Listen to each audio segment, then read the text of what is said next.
என்னுடைய சோகத்திலிருந்து என்னை மீண்டெடுக்கிறதுக்கு ஒரு படிப்புமே கிடையாதா? என் வாழ்க்கையை நான் கம்ஃபர்டபுளாக வாழறதுக்குன்னு எனக்கு ஒரு படிப்புமே கிடையாதா? மனசளவில் எக்ஸ்டர்னல் கம்ஃபர்ட்டை நிறையா கொடுத்துருக்கு நான் படித்த படிப்பு, நான் இல்லைன்னு சொல்லலை. ஆனால் இன்டர்னலி டு பி கம்ஃபர்டபுள் நான் படித்த படிப்பெல்லாம் எனக்கு என்ன கொடுத்துருக்கு? இதை யோசிச்சார் நாரதர்.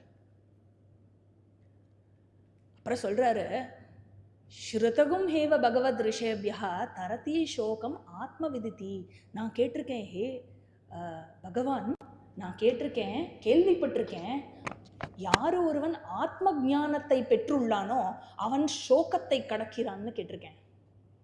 ஸோ செல்ஃப் நாலேஜ், ஆத்ம ஞானம், நான் என்னை பற்றி தெரியாமல் இருக்கிறதுனால நான் சோகத்தில் இருக்கேனோ, நான் என்னை பற்றி சரியாக தெரிஞ்சுட்டேன்னா எனக்கு சோகம் நிவர்த்தி ஆகிறதுனோ. ஸோ தட் கிரேட்டஸ்ட் நாலேஜ் இருக்கு இல்லையா, ஆத்ம வித்யா, ஆத்ம ஞானம்.